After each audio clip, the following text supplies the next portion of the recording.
Amin. Wabihi nasta'inu wa ala umuri dunya wa din wa ala alihi wa sahbihi ajma'in. Amma ba'du faqala tabarakallahu ta'ala ya ayyuhalladzina amanu taqullaha wa qulu qawlan sadida yuslih lakum a'malakum wa yaghfir lakum dhunubakum wa may yuti'illaha wa rasulahu faqad faza fawzan 'azima. Allahumma la ilma lana illa ma 'allamtana wanfa'na bima 'allamtana wa 'allimna ma yanfa'una wa zidna 'ilma. Rabbi shrah li sadri wa yassir li amri wa hlul 'uqdatam min lisani yafqahu qawli. Wa ba'du usikum wa nafsi bittaqwallah wa qafazal muttaqun. Jemaah bapak-bapak, ibu-ibu yang dimuliakan Allah, kita bersyukur alhamdulillah di sore hari ini kita bisa kumpul di majelis ilmu. Semoga majelis ini mendatangkan kebaikan untuk kita serta mendatangkan ilmu yang manfaat. Yang kedua, salawat serta salam terjun kita Nabi Muhammad SAW. Semua rahimahullah, Nabi pernah memberikan nasihat ke sahabatnya Abdullah ibnu Umar, anak dari Umar bin Khattab, tentang resep hidup bahagia, nyaman, serta hal-hal yang menjadikan kita tersiksa atau sengsara di dunia. Apa kata beliau? Nabi mengatakan, salah satu muhlikat atau salah satu munjiat. Kata Nabi, ada 3 hal yang membuat hidup kita sengsara atau membuat kita hancur. Kemudian ada 3 hal yang membuat kita itu bisa sukses dan nyaman di dunia. Apa itu? Kata Nabi, 3 hal yang menyengsarakan hidup kita. Nabi mengatakan yang pertama sukhul muta', pelit yang ditaati. Yang kedua al-hawa al-mutaba', hawa nafsu yang diikuti atau dituruti. Yang ketiga ijabul mar'u bi nafsihi, seorang yang bangga dengan dirinya sendiri. Salah satu munjiat, kemudian 3 hal yang nanti akan menyelamatkan atau menjadikan kita bahagia di dunia. Apa itu? Kata Nabi, al-adlu fil ridha wal ghadab. Dia bisa adil dalam keadaan ridha, senang, ataupun pas keadaan dia sedang enggak senang atau marah. Yang kedua, al-qasdu fil fakir wal ghina. Dia bisa hidup sederhana dalam keadaan kekurangan ataupun kondisi sedang melimpah harta atau jadi orang kaya. Nah, yang ketiga adalah wal hasanah fis sirra wa 'alaniyah. Jadi selalu berbuat kebaikan dalam keadaan tersembunyi maupun keadaan yang nampak. Atau dia bisa, di sini disebutkan dalam hadis, maksudnya adalah dia bisa al-khasyah, bukan hasanah. Al-khasyah itu dia selalu takut kepada Allah, Jadi dia merasa takut kepada Allah dalam keadaan banyak orang ataupun sedang sendirian. Jadi di sini banyak poin yang bisa kita kaji.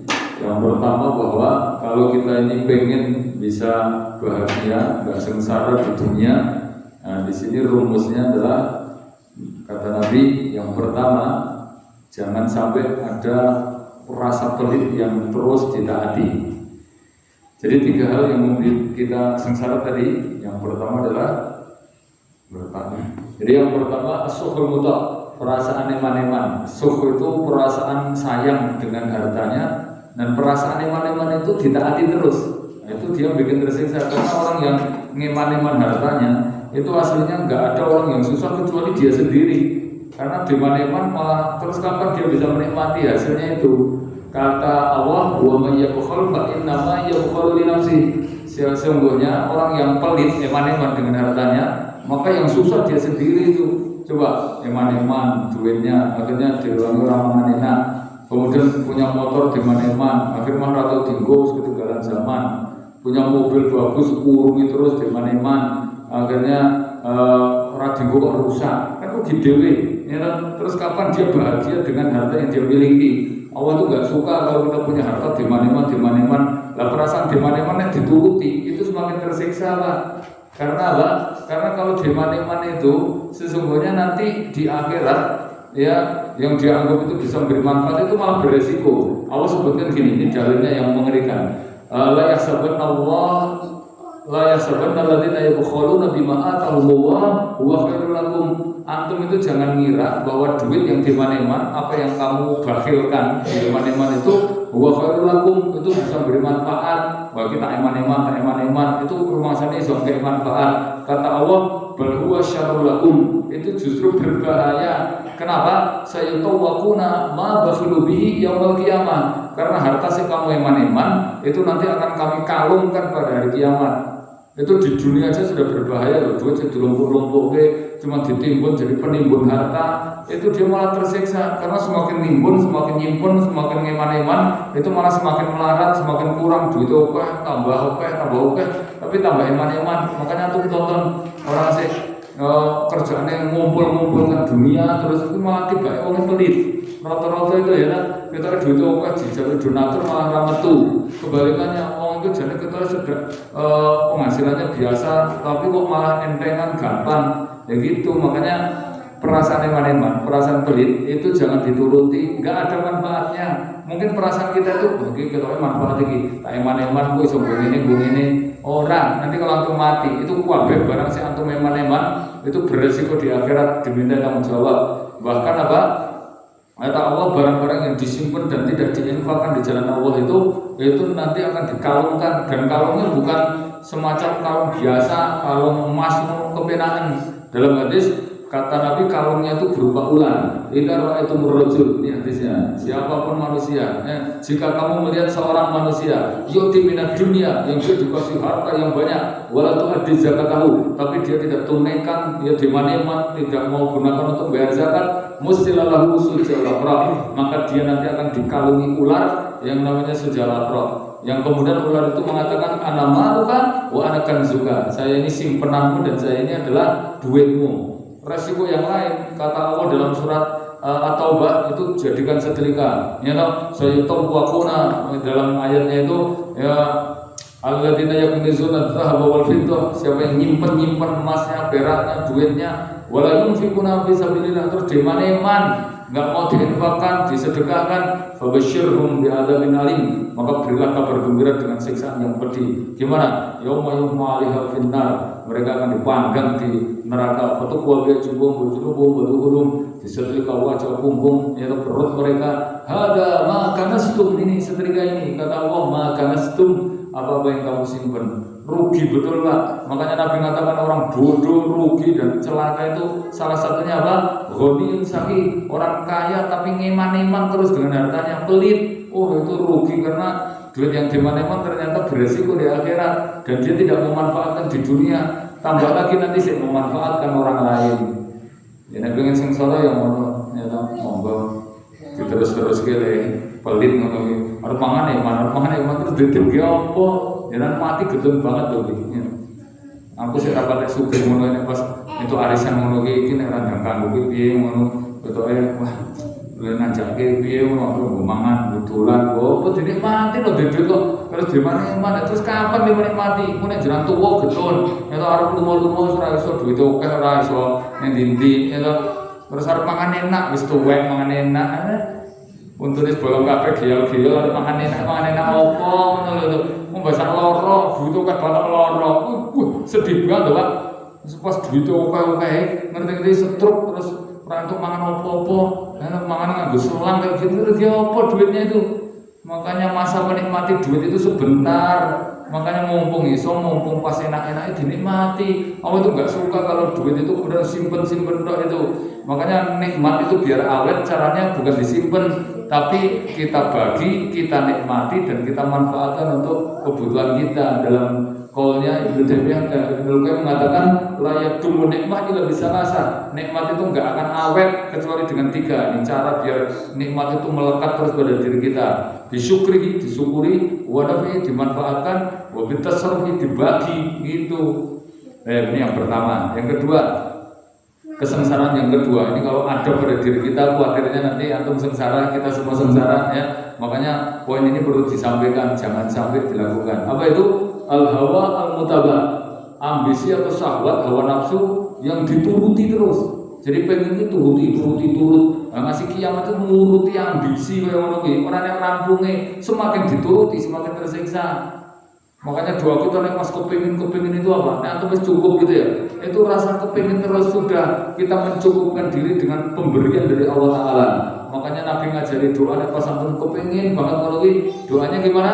Allahumma kfini bihalalika an haramika wa aghnini bifadlika amman siwaka. Gitu doa Nabi, ya Allah cukupkan diriku dengan karuniamu saja dan kayakan hatiku ya hanya mengharap kepadamu. Gitu. Ini penting, ini minta kecukupan. Masalah jangan tuh cukup. Nek ora aneh-aneh gitu, Pak. Aslinya tuh cukup loh. Omah duwe, mobil duwe, motor duwe. Ning ya mobilnya kaya ngono, motornya kaya ngono. Padahal jane ya ora apa-apa, motor kaya ngono kaya ora masalah, motor ya keluaran tahun ngger ketinggalan zaman.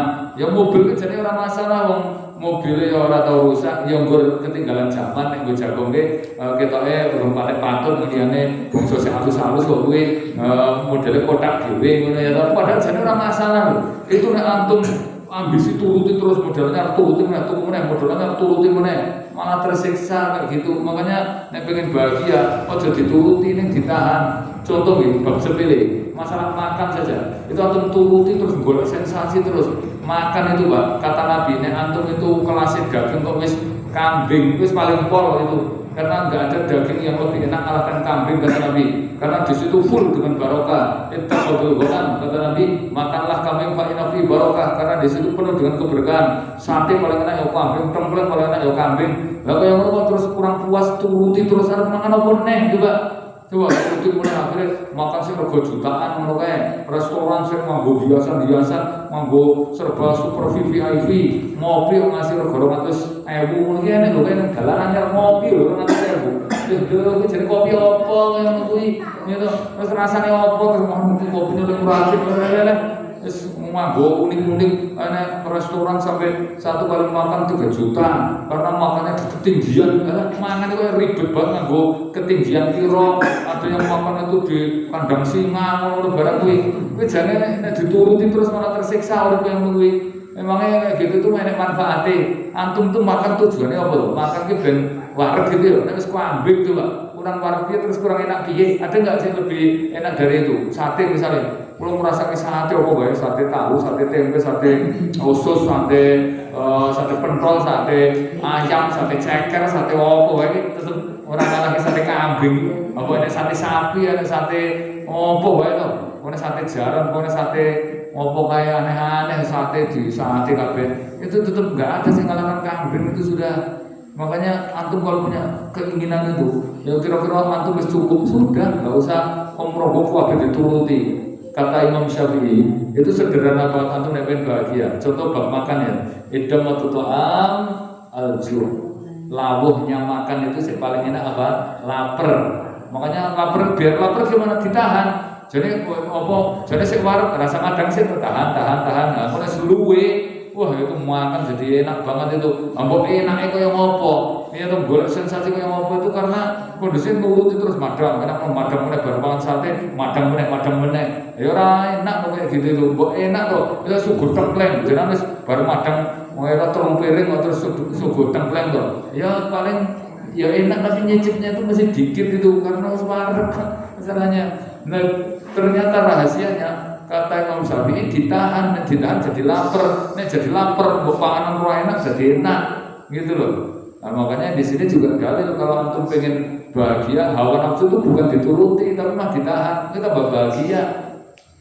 Coba contoh nih, masalah hawa nafsu itu dituruti terus itu. Kan levelnya naik. Kayak antum ngegame itu level 1 selesai bisa sukses. Apa terus puas dengan level 1 sesuk balik meneh. Mesti ora pengen level 1 lewat mampu ganti level 2. Level 2 nek sukses meneh. Misi sukses, selamat, bravo misalnya. Itu terus kan baleni meneh wis padha wingi. Bosen kayak gini tuh. Ono ngegame kuwi ya. Itu levelnya naik. Sama maksiat dituruti naik terus. Zina itu awalnya nonton levelnya naik lagi. Mana gue nonton kayak ngono bolan-balan ini biasa. Nanti levelnya naik lagi. Kudunya sih gambar gerak dituruti meneh. Akhirnya ngasih mau nonton asli orang baru gambar asli mau ngasih praktek masih terus gitu. Orang bakal bahagia itu. Makanya nek pengen bahagia keinginan itu malah ditahan. Ya toh, contoh seperti wong itu ayo ditahan dan dia menyalurkan hanya kepada istrinya, itu bahagia. Apa gue penyaluran, panganan apa dipangan, so tahan, aku nunggu buka, wah enak banget itu. Itu yang kedua. Orang kalau menuruti hawa nafsu mesti tambah parah. Inna nafsa la'amaratun bisu, karena hawa nafsu selalu menggiring kepada keburukan. Itu. Nah yang ketiga, ini penyebab hidup itu susah dan sengsara itu apa? Nabi mengatakan ijabul mar'u bi nafsihi. Orang yang selalu bangga tapi bukan ke orang lain, membanggakan idolanya Nabi para sahabat, tapi mengidolakan diri sendiri. Itu ya, dia merasa dengan bangga ke diri sendiri itu semakin sukses, semakin bahagia, itu semakin dituruti. Ya toh, dia pengen sanjungan orang-orang pada kagum, dia semakin menginginkan orang itu kagum, maka semakin sengsara. Contohnya kayak artis gitu kan, kulitnya rekoso banget. Kenapa? Karena dia memang hidupnya itu hanya dari sanjungan orang-orang pada kagum. Melainkan mereka bikin sensasi aneh-aneh. Karena dia memang pengennya itu viral, pengennya orang itu pada kagum. Nah, kalau dituruti, pengen bangga dengan dirinya sendiri, terus kayak gitu semakin tersiksa. Pengen terhormat, pengen dimuliakan, pengen orang-orang itu pada mundur-mundur. Ya semakin keinginannya semakin besar, semakin kecewa. Serumus, nggak ada kesedihan yang mengalahkan ya harapannya tertinggi ke manusia, sehingga nanti kalau nggak sesuai dengan harapan mesti kecewa. Makanya kalau antum itu mengharapkan hanya pada Allah mesti bahagia. Makanya ayatnya resep ketika Nabi sedih itu turun surat Al-Insyirah itu kan ditutup dengan ayat terakhir apa? Wa ila rabbika farghab. Dan antum nyata nek iso mengharap hanya kepada Allah. Enggak usah mengharapkan sanjungan orang, mengharapkan pujian orang. Ada kecewa memang gitu. Tuas tak sangoni, tuas tak jelas ke, tuas tak puarani nang omahe, tak ning ke, ati buahe mulai itu kabeh. Tuas mulai tak puarani bengi-bengi, ya kecewa. Karena apa? Karena antum pengennya dibanggakan orang, pengen disanjung orang, sementara nggak ada yang nyanjung, sedih. Kayak artis-artis stres dewe kayak mati-mati dewe. Nah, ada artis modelannya luwih viral, nanti dia tambah sedih lagi. Itu terus. Makanya Nabi ngasih resep gini, wa ma yatawaddau ahadan lillah illa rabbil. Tidaklah orang yang dia itu semakin merendah di hadapan manusia, enggak pengen lebih tinggi, enggak pengen dibangga-banggakan. Dia pokoknya enggak butuh sanjungan orang, merendah di hadapan orang itu wis aku dibanding dia lebih rendah gitu aja. Bukan kok rendah diri, tapi rendah hati. Jadi dia lebih baik tapi dia enggak merasa lebih baik dan dia punya pemahaman bahwa orang yang dia temui itu lebih baik. Oh, itu mesti bahagia. Misalnya gini, kita mengharapkan, pokoknya kita nggak perlu mengharapkan dihormati. Misalnya ngisi pengajian, misalnya kalau ngisi pengajian orang pasti mengharapkan kudu dimundur-munduri. Ya kan? Itu nanti ketika nggak ada mundur-munduri kan rapopo kita niatnya gitu, ya kan? Tapi kalau kemudian niatnya ini mubarak nasional, keliling-keliling, kabeh do mundur-mundur nang luar Jawa kan jemput mobil, kabeh do mikromi, kok cium tangan. Ati banyak nang kono ki, wong do cepelek iki, ora nek salaman, ora nek sing mikromi, kecewa kayak ngono kuwi. Kenapa? Karena harapannya pengen disanjung mereka, kecewa gitu itu. Makanya kita jangan mengharapkan ke mereka. Adapun kalau nanti kita nggak mengharapkan kok ternyata dapat itu di kromi itu apa namanya istilahnya bonusan ngono wae. Bonusan, tapi kan kita nggak terlalu mengharap karena orang terhormat itu nggak butuh dihormati. Oh dia wis terhormat, itu apa dia merendah hatinya itu ya malah semakin terhormat.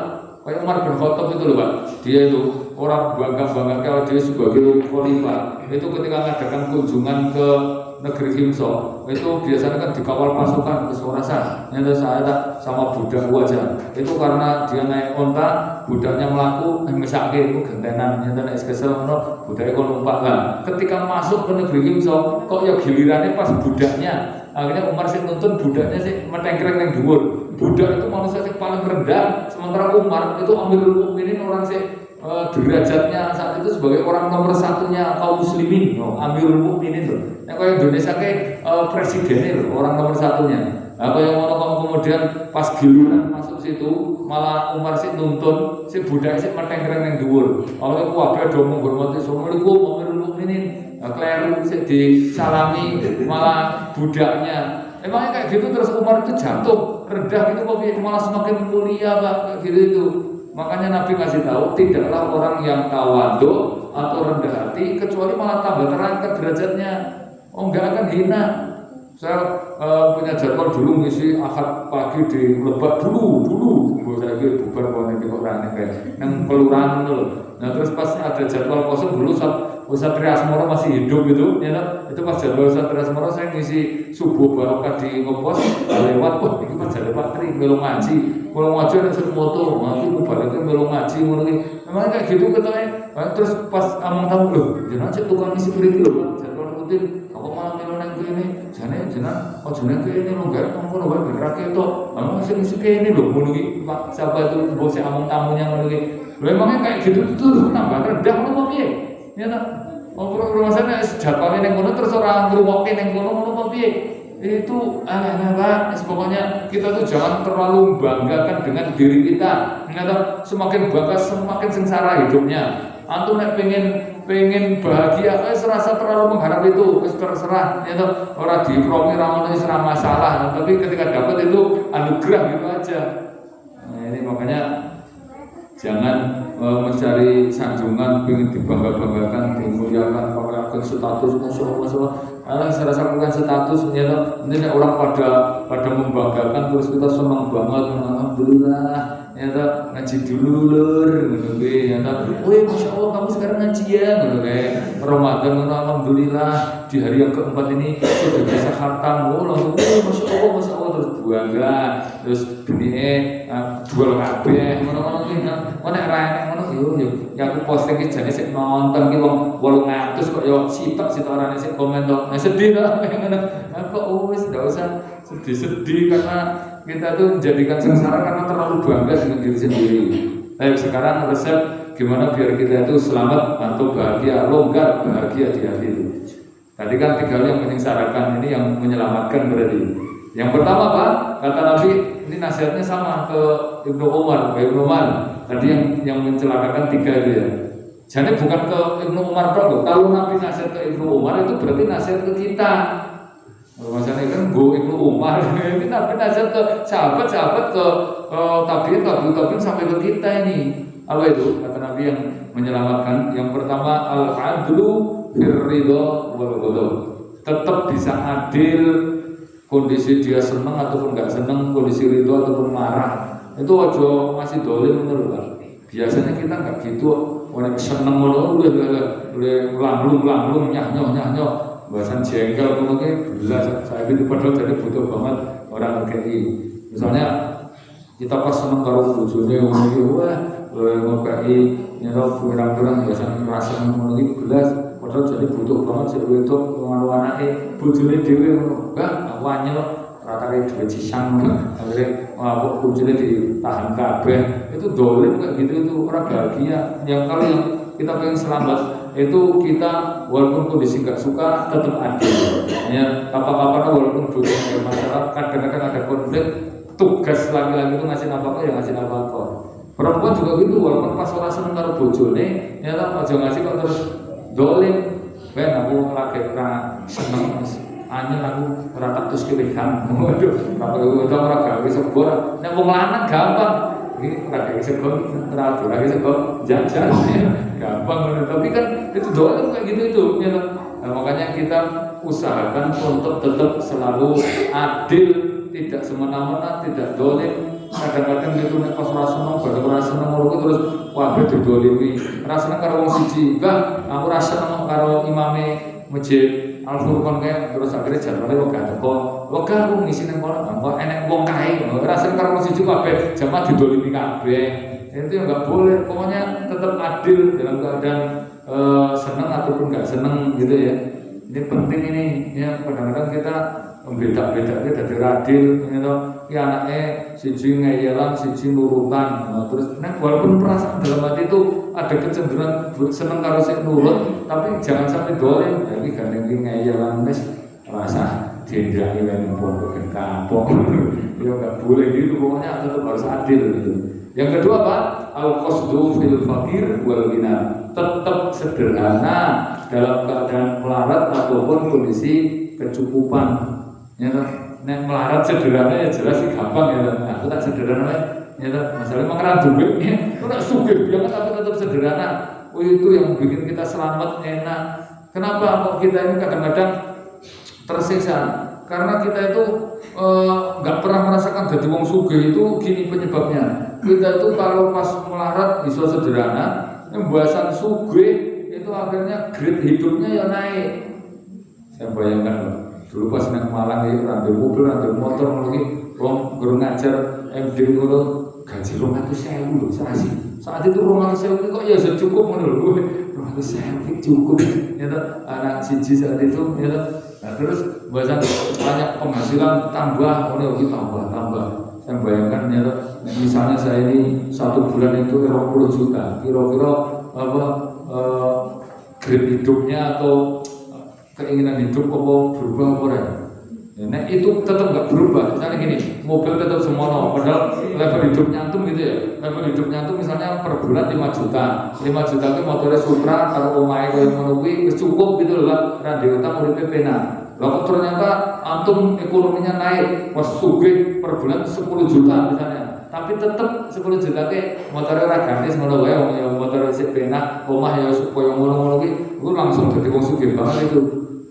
Atau misalnya mobil karena per bulan 10 juta itu mobil misalnya jadi 10 juta ya kurang bisa macam misalnya kadang 5 juta jadi sih per bulan. Wah terus bosan 10 juta kira-kira dia bisa tetap tetap sederhana apa enggak, tetap bisa menahan keinginan walaupun gajinya jadi pundak 10 juta tapi mobilnya tetap kayak gitu. Wah saya tuh punya teman Pak gitu, padahal ya gajinya 28 juta dulu pas dari 8 juta sekarang jadi profesor ya kan.